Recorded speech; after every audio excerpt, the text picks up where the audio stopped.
안녕하세요. 법무부인 발을정의 이윤덕 변호사입니다. 오늘은 강제추행에 대해서 알아보도록 하겠습니다. 요즘 이성 간에 특히 남자가 여자의 신체 접촉으로 인해서 여성분들께서 성적 수치심을 느꼈다는 사유만으로 강제추행 고소가 빈번히 발생하고 있습니다.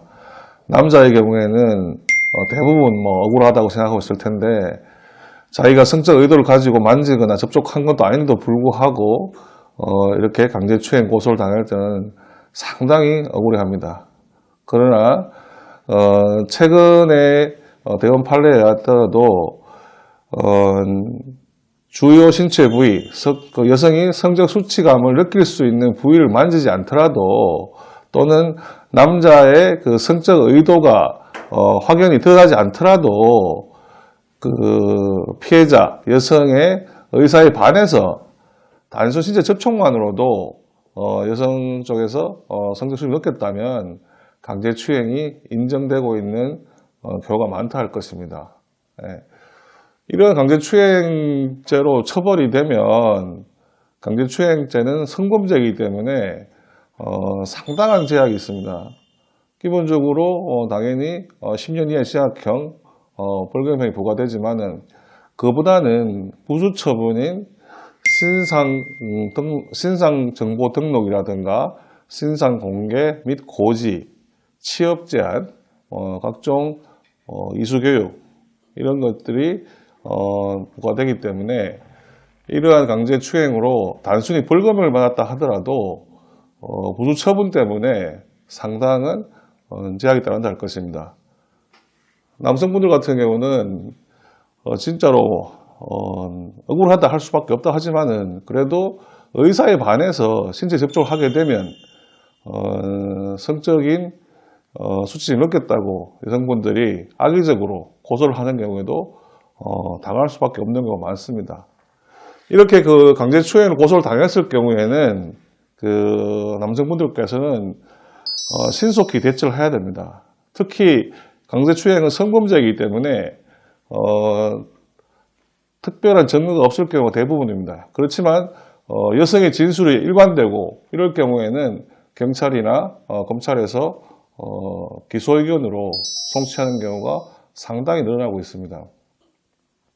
이럴 경우에 과연 이제 남성들은 어떻게 대처를 해야 되냐? 기본적으로 별거 아니다. 내가 성적 의도를 가지고 만진 것도 아니고 실수로 부딪힌 건데 이게 성범죄가 되겠냐? 이런 아니란 생각을 가지고 경찰서에 조사를 받으러 가게 됩니다. 그러나 경찰서에 조사를 받게 되다 보면 본인의 진술이 왔다 갔다 할 수 있고 불리한 진술인지 모르고도 진술하게 되는 경우가 허다합니다. 제가 관련 강제추행 소송을 형사재판을 하다 보면 가장 안타까운 게 이 경찰 조사를 받을 때 피의자 진술을 할 때 반드시 변호인의 도움을 받아서 진술을 하게 된다면 진술의 수정도 할 수 있고 나중에 진술이 끝난 후에 이런 진술을 바꿔달라 해서 나중에 재판에 불리하게 사용될 수도 있는 진술들을 모두 없앨 수도 있는데 불구하고 안일하게 생각하고 경찰 조사를 받았다가는 낭패를 당하는 경우가 한두 번이 아니었습니다. 그렇기 때문에 강제추행으로 고소를 당했을 경우에는 안일하게 대처하지 마시고 증거 수집도 중요하지만 가장 먼저 해야 할 일이 제가 보기에는 변호사 선임을 하는 것입니다. 변호사 선임을 통해서 본인에게 유리한 증거를 수집하고 그에 따라서 이제 경찰이나 검찰 단계에서 대응을 잘 하셔야지만이 강제추행의 처벌로부터 면하게 될 수 있다는 것입니다. 전에도 말씀드렸지만 강제추행은 성범죄이기 때문에 벌금만 받아도 여러 가지 제약이 나올 수밖에 없습니다. 대표적인 게 신상 정보 등록인데 이 신상 정보 등록은 그나마 외부에 나타나지 않기 때문에 정부 행정기관에 성범죄 이력이 있다는 사람으로 뭐 성명, 주민번호, 주소, 뭐 직업, 인적사항, 외모까지 그 성범죄자 정보에 등기되는 것입니다. 그렇지만 이거는 절대 외부로 드러나지 않기 때문에 실제로 생활에는 아무런 지장이 없다 할 것입니다. 그러나 신상 공개 및 고지 처분을 받았을 경우는 신상 정보 등록과는 다르게 뉴스에서 많이 보셨다시피 그 동네 주민, 이웃 주민 에게 그 자신의 성범죄 이력과 그 인적 사항인 주소, 직업, 주민번호, 연락처, 그리고 이 사람이 살고 있는 지역까지 그 19세 미만의 미성년자를 두고 있는 세대주, 그리고 교육기관 등에게 고지가 됩니다. 서면으로 통지가 되고, 또 이러한 그 성범죄 사실은 정부에서 관할하고 있는 성범죄자 알림이라는 홈페이지에 들어가면 언제든지 우리 동네에 어떤 성범죄자가 살고 있는지, 어디에 살고 있는지까지 다 나타나게 됩니다. 그렇게 된다면 단순한 벌금형, 성범죄 벌금형을 받고도 이 사람은 사실 그 지역사회, 그 동네에서 살 수 없게 되는 것이고, 본인은 당연한 실수를 하지만은 그걸로 인해서 가족들은 본인보다 더한 고통을 받을 수 있다 할 것입니다.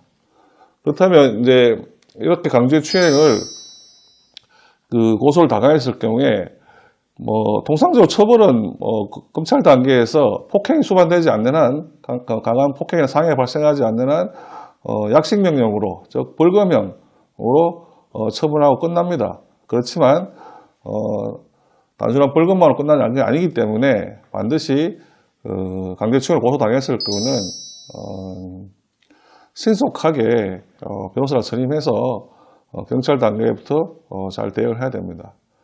그렇다면 이제 강제추행을 고소를 당했을 때 제일 먼저 어떻게 될 것이냐? 당연히 뭐 고소장에 대한 정보공개 청구, 진술서에 대한 정보공개 청구도 필요하지만 그보다는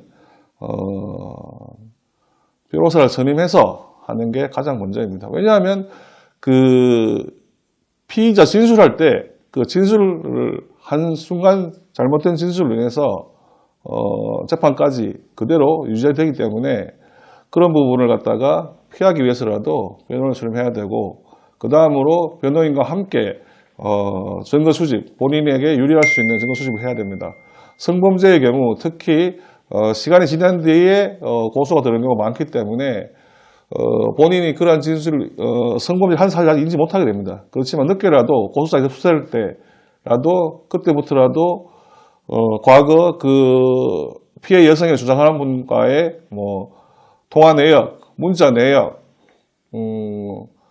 그리고 그 SNS, 카톡 이런 걸 갖다가 확인해 보셔야 되고, 또 그 당시에 기억을 되살려서 그 동반자가 누가 있었는지 그런 사람을 통해서 당시의 상황도 확인받아 두셔야 되고, 또 CCTV 같은 경우는 통상적으로 30일 정도 보관되는데 짧게는 뭐 2주 안에도 자료가 소멸되고 와서, 그렇기 때문에 빨리 캐치하셔가지고 CCTV 같은 경우는 법원의 증거 보전 신청을 통해서라도 확보를 해 두셔야 합니다. 그리고 뭐 문자나 카톡 이런 것들이 사라졌을 경우에는 그 핸드폰은 그 자체로 컴퓨터이기 때문에 언제든지 복구가 가능하게 되어 있습니다. 법원 감정을 통하든 아니면 사설업체를 통해서 그러한 문자 내역, SNS, 톡 같은 걸 복구할 수 있기 때문에 그런 것도 잘 준비하셔야 될 것 같습니다. 이와 같이 이 강제추행 고소를 당했을 경우에는 대부분의 남성분들이 정말 단순하게 대처를 하시는데 정말 그렇게 하시면 평생의 후회를 하게 될 것입니다. 그러므로 강제추행 고소를 당했을 때는 안일하게 혼자서 대처하지 마시고 주위에 아시는 변호사분이 있거나 아니면 가까운 법률사무소를 찾아가셔가지고 반드시 상담을 하고, 그리고 이왕이면 강제추행 등 성범죄 재판 경험이 많은 변호사를 통해서 잘 대처하셔야지만이 본인의 그 위험에서 벗어날 수 있을 것입니다.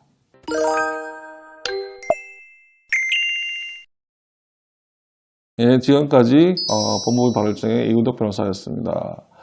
더 자세한 사항이나 궁금한 사항이 있으면 유튜브에 댓글 달아주시거나 저희 사무소로 연락하셔서 상담을 받아보시면 더 좋은 정보를 접해드릴 것입니다. 감사합니다.